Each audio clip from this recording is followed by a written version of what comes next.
Skill development scam కేసులో Chandrababu regular bail పై ఇవాళ హైకోర్టులో విచారణ వాయిదా పడింది. ఇదే కేసులో షరతులతో కూడిన మధ్యంతర బెయిల్ పై చంద్రబాబు జైలు నుండి విడుదలయ్యారు. గత విచారణలో హెల్త్ గ్రౌండ్స్ పై హైకోర్టు మధ్యంతర బెయిల్ ఇచ్చింది. అయితే రెగ్యులర్ బెయిల్ పిటిషన్ పై విచారణ ఈ నెల 15కి వాయిదా పడింది.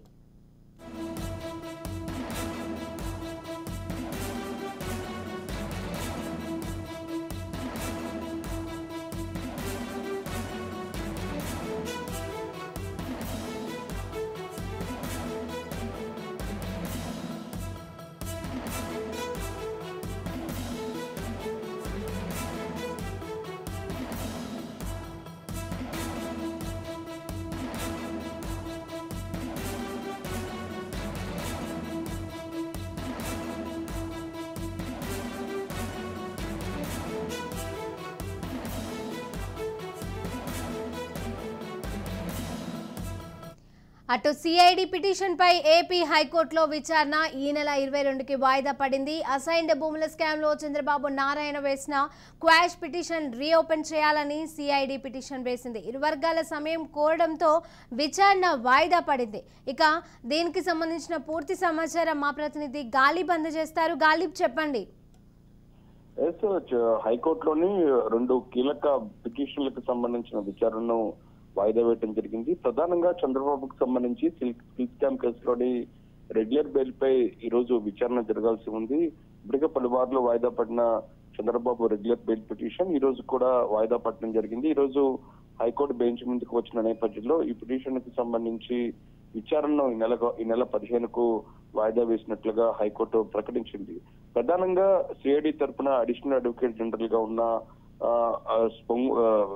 సుధాకర్ రెడ్డి రాకపోవడంతో ఇందుకు సంబంధించిన విచారణ వాయిదా వేయాలనేది మాత్రం ఇటు రాష్ట్ర ప్రభుత్వానికి సంబంధించి అడిషనల్ స్పెషల్ డీజీగా ఉన్న వివేకానంద విజ్ఞప్తి మేరకు హైకోర్టు ధర్మాసనం చంద్రబాబుకు సంబంధించిన రెగ్యులర్ బెయిల్ పిటిషన్ పై విచారణను వాయిదా వేయడం జరిగింది. అయితే ఇదే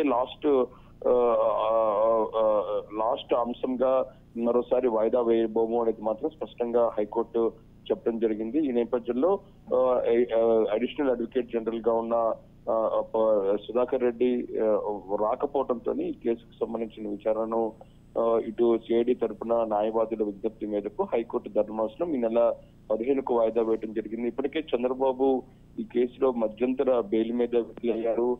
ఆరోగ్య సమస్యల నేపథ్యంలోని ఈ నెల 28 వరకు ఆయన బెయిల్ మీద ఉన్న నేపథ్యంలోని ప్రస్తుతం రెగ్యులర్ బెయిల్ పై పిటిషన్ ను ఇప్పటికే చంద్రబాబు సంబంధించిన న్యాయవాదులు హైకోర్టులో వేసిన నేపథ్యంలోని ఈ రోజుకు వాయిదా పడిన రెగ్యులర్ బెయిల్ పై పిటిషన్ మరోసారి వాయిదా పడి ఈ నెల 15కు వాయిదా వేసినట్లుగా హైకోర్టు ప్రకటించింది. ఇంకా చంద్రబాబుకు సంబంధించిన మరో కేసుపై విచారణ కూడా ఈ నెల 22కు వాయిదా వేయడం జరిగింది. ప్రధానంగా సిఐడి ఇది అసైన్ భూములకు సంబంధించిన క్వాష్ పిటిషన్ రీఓపెన్ చేయాలనేది మాత్రం గతంలోనే హైకోర్టులో పిటిషన్ వేసింది. ఇప్పటికే ఇందుకు సంబంధించి ఈ క్వాష్ పిటిషన్ కు సంబంధించి విచారణ మరోసారి రీఓపెన్ చేసి విచారించాలనేది కూడా గతంలోని సిఐడి తరఫున న్యాయవాదులు హైకోర్టులో పిటిషన్ వేశారు. ప్రధానంగా అసైన్డ్ భూముల వ్యవహారంలోని చంద్రబాబు అట్లాగే నారాయణ హైకోర్టులోని క్వాష్ పిటిషన్ వేసిన పరిస్థితి ఉంది. అయితే తీర్పు వెల్లడించే సమయంలోనే ఇందుకు సంబంధించి రీఓపెన్ చేయాలనేది మాత్రం సిఐడి తరఫున న్యాయవాదులు హైకోర్టుకి విజ్ఞప్తి చేశారు. ఈ కేసుకు సంబంధించి అంటే అసైన్డ్ భూముల కేసుకు సంబంధించి ఇప్పుడు అంటే తాజాగా అందిన సాక్ష్యాధారాలు, దాంతో పాటు ఆడియో టేపులు, దాంతో పాటు కొన్ని డాక్యుమెంట్లు కూడా ఇప్పటికే సిఐడి తరఫున న్యాయవాదులు హైకోర్టుకి సమర్పించిన నేపథ్యంలోని ఈ కేసుకు సంబంధించిన విచారణ రీఓపెన్ చేయాలనేది మాత్రం సిఐడి తరఫున న్యాయవాదులు గతంలోనే విజ్ఞప్తి చేయడం జరిగింది. అయితే ఇరు పక్షాలకు సంబంధించి విజ్ఞప్తి మేరకు ఈ కేసుకు సంబంధించిన విచారణ ఈ రోజు హైకోర్టు ముందుకు వచ్చిన నేపథ్యంలోని ఈ నెల 22కు వాయిదా వేసినట్లుగా కొద్దిసేపటి క్రితం హైకోర్టు ప్రకటించింది. ఓవరాల్ గా చూసినట్లే చంద్రబాబుకు సంబంధించిన రెగ్యులర్ బెయిల్ పై పిటిషన్ విచారణ ఈ నెల 15కు అట్లాగే సిఐడి వేసిన అసైన్డ్ భూములకు సంబంధించిన రీఓపెన్ కు సంబంధించిన పిటిషన్ పై విచారణ ఈ నెల 22కు వాయిదా వేసి కొద్దిసేపటి క్రితం హైకోర్టు ధర్మాసనం నిర్ణయం తీసుకోవడం జరిగింది. Right, thank you Ghalib.